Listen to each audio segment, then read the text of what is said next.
Do these exercises and stretches to fix your posture and get rid of text neck. With your head straight up in a neutral position, place your thumbs on the back of your head while retracting your scapula. Pull your shoulder blades back while pushing your chest up and out. This will fix the problem of rounded shoulders by bringing your shoulders back and chest up, giving your posture a stronger and much more stable appearance. Next, we have scapula pull-ups. Hang from a bar and do the same movement of retracting your shoulder blades, pulling them back, and do as many reps as you can for 3 sets.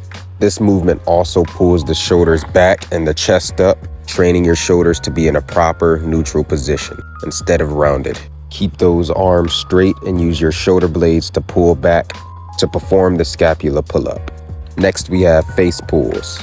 Choose a reasonable amount of weight to where you can do it for at least 12 to 15 reps. To perform the face pull, you want to use an underhand grip just like this. Take 1 or 2 small steps back and bend at the knees slightly to create a stable base. You don't need to use a rope and a cable machine like I'm doing right here. If you have resistance bands at home, you can hook it up to your door and do it like that. With this movement, it's important to focus on your scapula and your back muscles. As you can see inside of the red circle, my scapula is retracting just like the other movements. You want to really make sure that your scapula is retracting to perform the movement instead of using your arms to do this correctly. Another thing to look for is make sure when your hands come back, they don't drop below ear level. They stay in this range right here.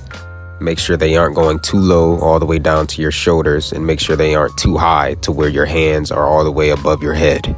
I'm realizing that as the set went on and I began to fatigue, my hands do come down a bit, but not dangerously low to where they're hitting my shoulders.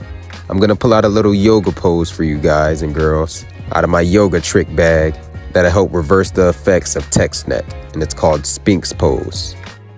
You want to lie flat on your stomach like so, head up to the sky, chest up, chin up, and feel the stretch in that mid-back.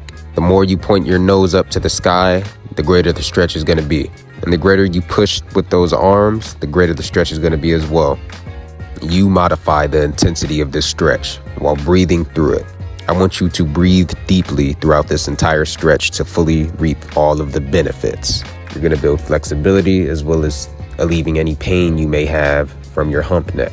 Just like with all of the other stretches and movements I've showed you, you want to retract the scapula in this position. Retracting the scapula is going to make a world of difference in all of these movements. If you don't do that one thing, none of this is going to work.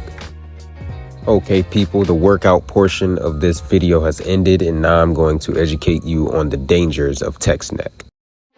Text neck places unnecessary pressure on the cervical spine, which causes shortness of breath with your spine and lungs being compressed, back pain, as well as inflammation. And as some of you may know, inflammation is one of the things that can cause cancer. But what this really comes down to is that you gotta have balance in life. Don't sit down and doom scroll for 4 to 5 hours a day, in which most people do nowadays. Get out and go running, go to a trail, go swimming, go to the movies, just live and have actual experiences. Don't sit trapped in your room all day doom scrolling on your phone or on your computer. What's really scary to me is when I walk into a room and I see a bunch of little kids doing it. Especially when they're like 3 to 10 years old and they should be experiencing core childhood memories, but they're just sitting there wasting their little lives away doom scrolling. It bothers me. When I was around that age, I would be playing outside, playing with toys, playing a video game. But a lot of kids nowadays are robbed of those experiences because they sit and isolate themselves all day because their parents allow them to. It's useful, don't get me wrong.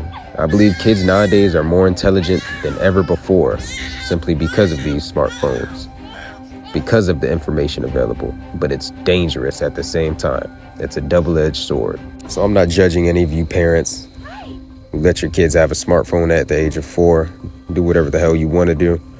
I'm just saying, create balance in their life, create balance in your life.